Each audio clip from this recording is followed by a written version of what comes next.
We already talked about measures of central tendency, like mean, median, and mode, which are different ways that we measure the middle or the center of a data set.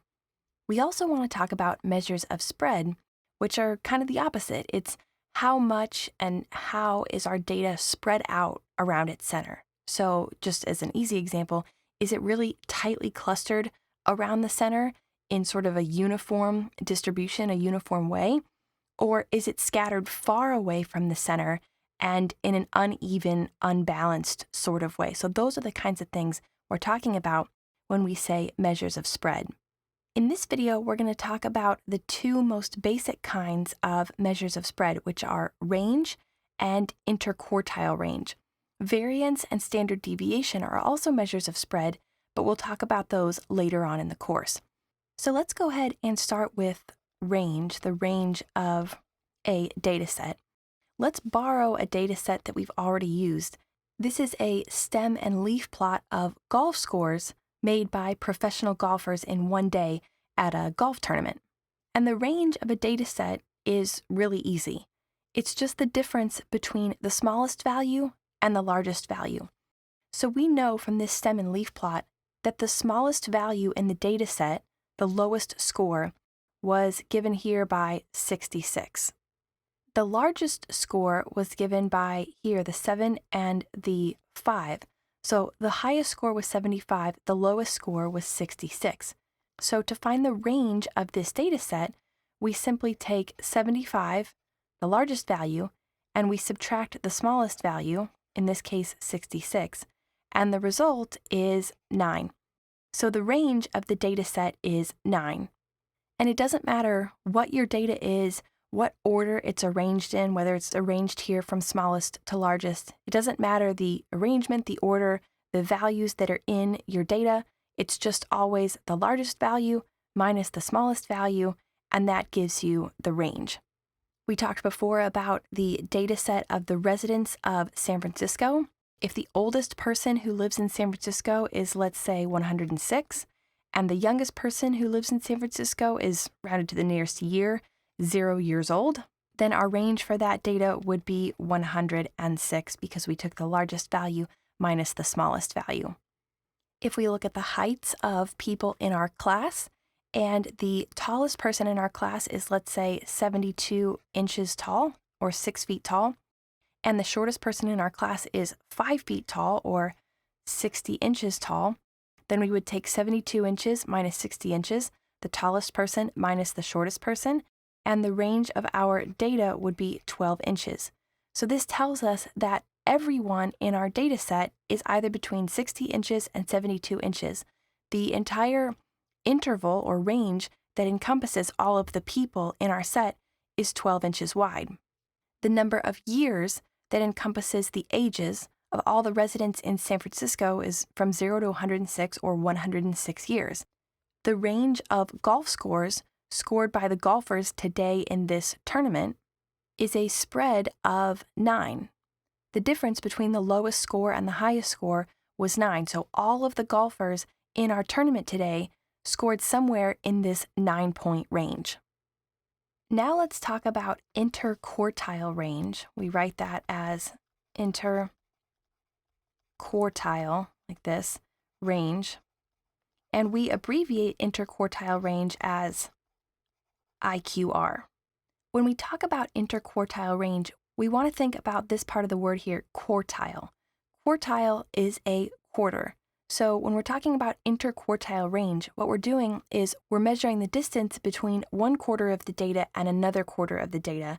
It's actually a little more specific than that. So let's look at this data set here. So this is just the data set of the golf scores. We've just broken it out from the stem and leaf plot and listed all of the scores in ascending order from lowest score to highest score. And here's how we find interquartile range. So first, we need to know how many data points we have. So if we count these up, we get 1, 2, 3, 4, 5, 6, 7, 8, 9, 10, 11, 12, 13, 14, 15, 16, 17, 18 golf scores. Which means that if we want to cut this data set in half or separate it into halves, we want to take the lowest 9 scores and the highest 9 scores. So we want to say 1, 2, 3, 4, 5, 6, 7, 8, 9. Because there are 18 scores, if we draw a line here, we have 9 scores on the left, 9 scores on the right. So we've separated the data into halves. Then we want to cut each half in half again. So we have 9 scores here on the left, which means we can't cut the data in half exactly because we have an odd number of data points. So we'll just take the midpoint. Since there are 9 scores on the left, that means that this is going to be the midpoint because it leaves 4 scores to the left of it and 4 scores to the right of it.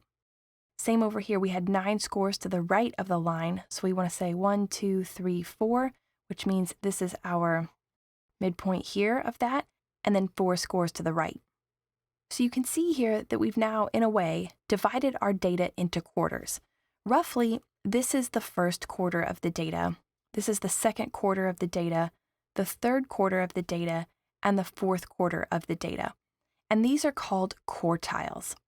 The interquartile range is going to be the difference between this value we found here and this value we found here.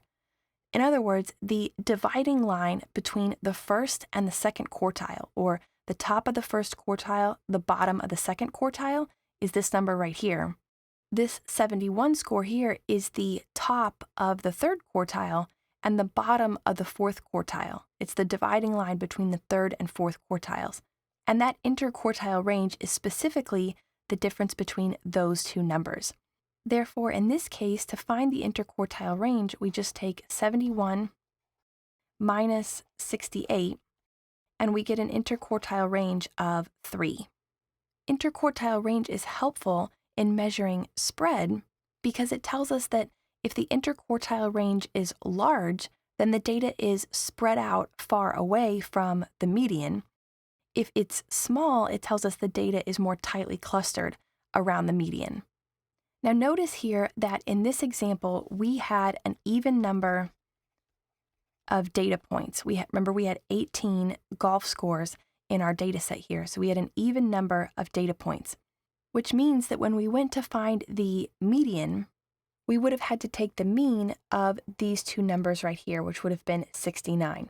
But either way, we would have known that the median lies in between these two numbers because at this spot, the median separates an equal number of data to the left as it does to the right.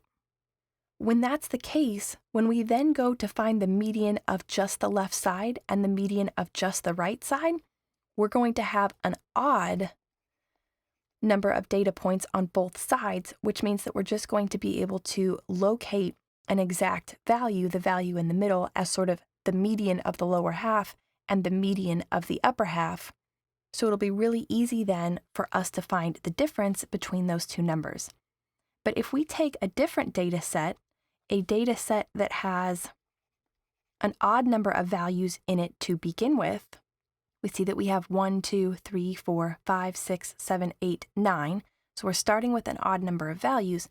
Then when we go to find the median initially, since we have 9 values, that means that this value here is the median because it leaves 4 data points to the left of it and 4 data points to the right of it, an equal number on both sides. So finding the median doesn't require us to calculate a mean or to put this line here between the two numbers. We can just grab an exact value here for the median.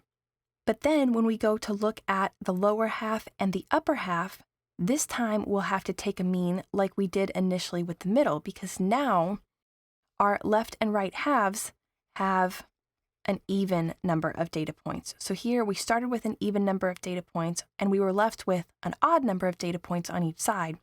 Here we start with an odd number of data points, which is going to leave us with an even number of data points on both sides.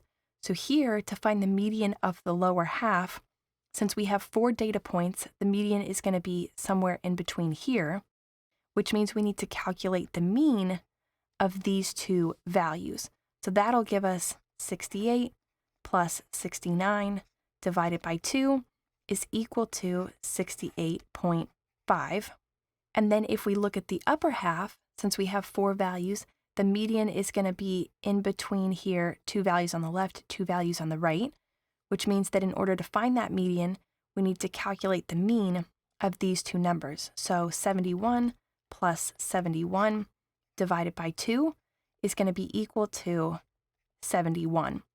So then the interquartile range in this case is going to be the difference between these two values that we found, or 71 minus 68.5 will be an interquartile range of 2.5. So just remember that when you're calculating interquartile range, if you start with an even number of data points, go ahead and draw your center median as just a line to separate the data into two perfect halves. That'll leave you with an odd number of data points on each half, and you can go ahead and quickly grab the median number. But if you start with an odd number of data points, you'll find your first median in the center easily. And then once you've got that median splitting the data into two halves, just ignore that value from both halves. Just take the values on the left half and the right half and go ahead and find the center line that represents the median of both of those halves. That one, because you have an even number of data points on both sides, will fall in between two values, so you'll have to calculate means for both sides before finding the interquartile range.